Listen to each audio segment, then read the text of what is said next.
வணக்கம் அன்பு மக்களே. இந்த பதிவில் நாம் பார்க்க இருப்பது ரிஷபராசியில் சுக்கிர பகவான் சஞ்சாரத்தில் மேஷம், ரிஷபம், தனுசு ஆகிய ராசிகள் எதிர்மறையாக பாதிக்கப்படுவார்கள் என்று கிரகநிலைகள் கூறுகின்றன.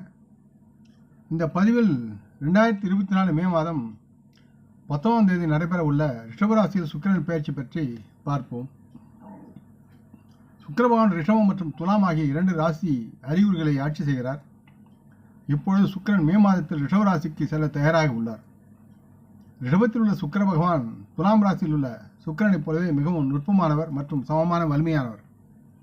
சுக்கிர பகவான் 19 மே 2024 காலை 8:29 நேரத்திற்கு ரிஷபராசிக்குள் பயணம் செய்ய தயாராகிவிட்டார்.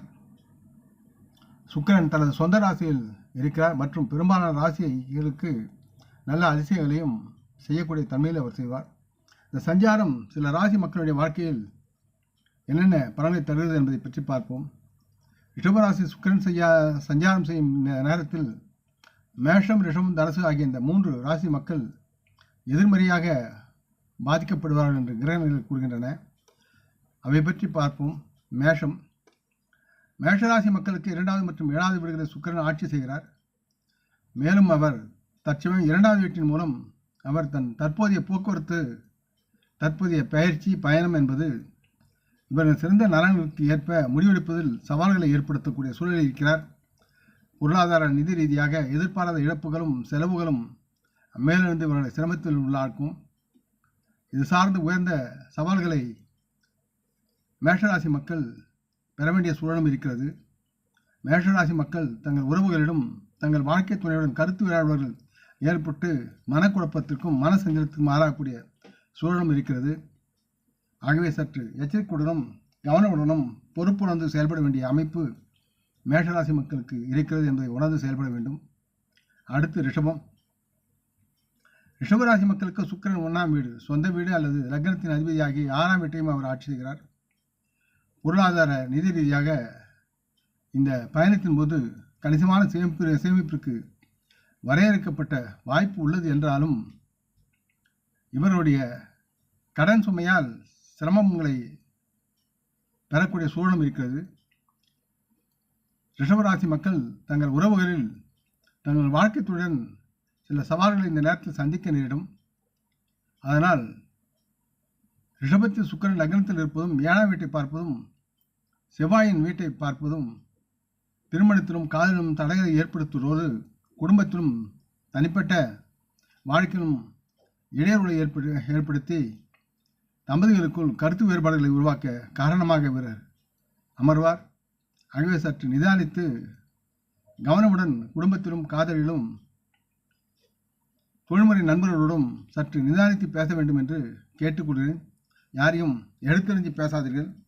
அவரவர்களுக்குரிய மரியாதையை கொடுத்து நலமுடன் வாழ்ந்தால் சிரமமில்லாமல் நீங்கள் வாழலாம். அடுத்து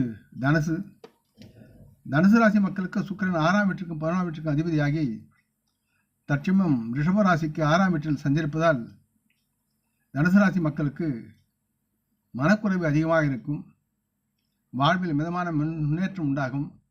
தொழிலில் திடீர் சறுக்கல்கள் உண்டாகி சிரமப்படுத்தும்.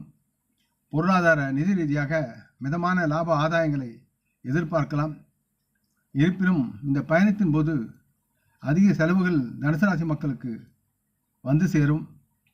தனுசு ராசி மக்களுடைய உறவுகளை பொறுத்தவரை உங்கள் குடும்பத்தின் பங்குதாரரான துணையுடன் சாத்தியமான கருத்து வேறுபாடுகளுக்கு வாய்ப்புகள் அதிகமாக இருக்கிறது.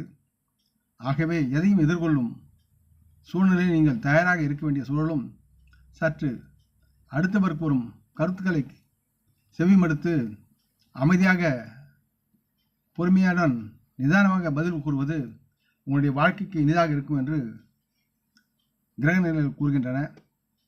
ரிஷபராசி சுக்கிரன் சஞ்சாரத்தில் தாக்கம் தரும் பரிகாரம் என்பது ரிஷபம் மற்றும் தனுசு ராசிக்காரர்களுக்கு இந்த பரிகாரம் பொருத்தமாக இருக்கும். வெள்ளிக்கிழமையில் விரதம் இருந்து அரிசி மற்றும் சர்க்கரை போன்ற வெள்ளை பொருட்களை தானம் செய்யுங்கள்.